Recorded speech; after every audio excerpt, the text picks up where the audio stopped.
Eto kapatid, yung mga red flags na kapag nalaman mo, takbuhan mo na agad, layuan mo na agad.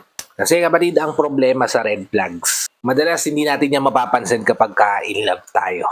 Mapapansin na lang natin yan kapag mas nakilala na natin yung taong yun at matagal na yung pagsasama nyo. Kaya kung napapansin mo na to kagad, early on pa lang sa relasyon nyo, mag-isip-isip ka na.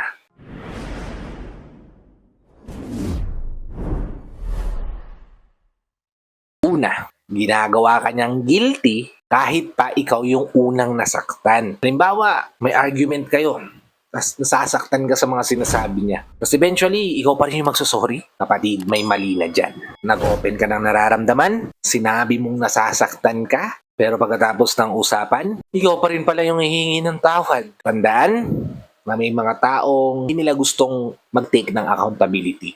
Kaya ang gagawin nila, i-manipulate nila yung sitwasyon para mabaliktad yung pangyayari. Kaya mag-ingat ka sa ganyang tao.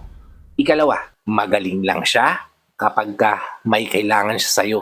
Yan yung mga taong mahal ka lang kapag may pakinabang ka. Naku, ugali nating mga Pilipino yan, di ba? Yung sweet kapag may kailangan, present kapag may problema, pero pag okay siya, wala siyang problema, wala ka na ulit sa buhay niya. Hindi ka na kagad niya papansinin.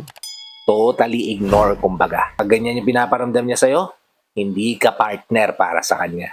Convenient ka lang. Kaya ang dapat mong gawin, tignan mong mabuti kung anong uri ng tao yung pinapakisamahan mo. Tignan mo paano kanya tratuhin. O kaya naman, tignan mo rin kung paano niya tinatrato yung iba na mas mababa para sa kanya. Halimbawa, yung waiter sa kinakainan niyo, kung paano niya tinatrato yun, malamang sa malamang, pag wala ka ng silbi sa kanya, ganyan ka rin niya itatrato. Pagmasdan mo mabuti kung paano kanya tratuhin kapag wala siyang kailangan sa'yo. Dahil doon mo makikita yung totoong ugali at personalidad ng taong pinili mo.